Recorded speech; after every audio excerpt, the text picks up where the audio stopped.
우리는 우주를 코스모스라고 부르기도 한다. 문자도 과학도 없었던 과거에도 인간은 규칙적으로 반복되는 밤과 낮, 밀물과 썰물, 계절 변화 등으로부터 자연의 질서를 깨닫고 미래를 예측할 수 있었다. 그런데 여기서 한 가지 중요한 의문이 든다.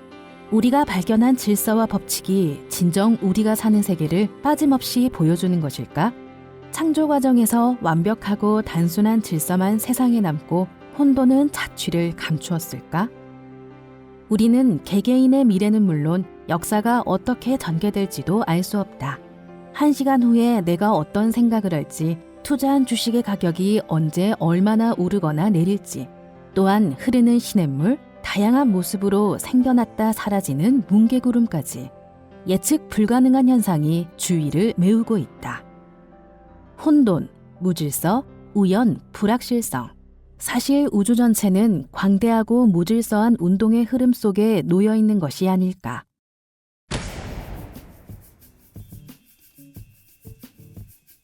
유사 이래 인류는 세계를 어떻게 생각했을까?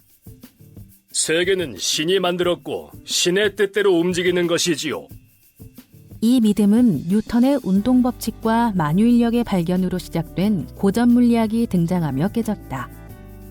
세계는 신이 아니라 자체의 질서 정연한 법칙으로 움직입니다. 이 역시도 거시 세계를 이루는 미시 세계가 무질서와 불확실성, 우연에 지배되고 있다는 양자역학이 등장하여 깨지기 시작했다. 그렇다면 무질서와 불확실성, 우연의 지배는 미시 세계에만 해당되는 것이 아닐까요? 데이터 과학과 복잡계 과학 등 현대 물리학의 연구를 통해 우주 전체는 무질서한 운동의 흐름 속에 있다는 것이 밝혀졌다. 더 중요한 것은 질서와 무질서가 함께해야 우주가 만들어진다는 사실이 밝혀지기 시작했다는 것이다.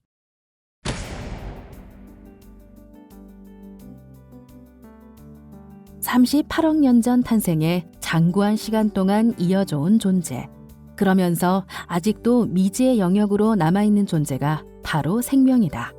현대과학은 우주의 탄생과 진화, 미래에 대해 많은 이야기를 하고 있지만 궁극적으로는 생명을 이해해야 우리는 어디서 왔고, 우리는 누구이며, 우리는 어디로 가는가라는 질문을 해결할 수 있을 것이다. 오래전 생명을 신이 만드셨고 때문에 성스러운 존재라는 것. 그 중에서 인간이 진화의 정점에 서 있다는 생각이 있었다. 시간이 지나고 찰스 다윈은 생명 탄생에 대한 구체적 가설을 내놓았다. 1871년 한 편지에서 다윈은 초기 지구에서 단백질 같은 유기물이 합성된 후 따뜻한 연못에서 더 복잡하게 변화하여 생명이 만들어졌다고 썼다. 1809년에 태어난 다윈은 의사나 목사가 되기를 바랐던 아버지의 희망에도 불구하고 22세의 나이로 영국 해군 탐사선 비그로에 올랐다.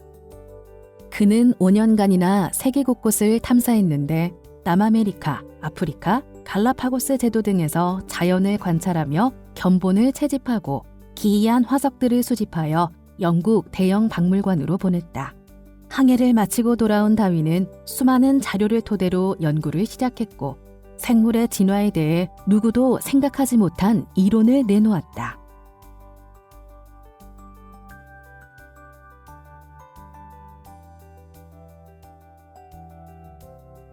다윈은 서양을 오랫동안 지배해온 아리스토텔레스의 목적론적 생명론의 치명타를 날렸다. 진화는 우연의 개입으로 목적 없이 진행되어 왔고, 진화는 강한 종이 약한 종을 먹어치우는 것이 아니라 주어진 환경에 적응하는 종이 살아남는다는 것. 분명 진화는 생명과 자연 환경의 끊임없는 상호작용으로부터 나타난 결과다. 그러나 변이와 환경 변화에는 우연성이 깊이 개입하기 때문에 정해진 진화 경로나 도달해야 할 종착지가 없다. 진화를 언급하면 많은 사람이 생존 경쟁과 약육강식을 떠올리지만 진화의 진정한 모습은 협력과 역할 분담이다. 우연성이 지배하는 진화 과정에서 발생한 중요한 전환 모두가 새로운 협력과 역할 분담에 창발이 있었음을 보여준다. 이 창발들이 있었기 때문에 생태계가 다양한 종들로 넘쳐나고 있고 이것이야말로 생명의 장엄한 점이 아닐까. 피타고라스가 알고도 숨겼던 무리수의 세계에서, 우연히 큰 역할을 하는 에피쿠로스의 원자론에서, 우리 주변 곳곳에 존재하는 카오스 현상에서, 우연을 동력으로 한 생명의 탄생과 진화 현상까지.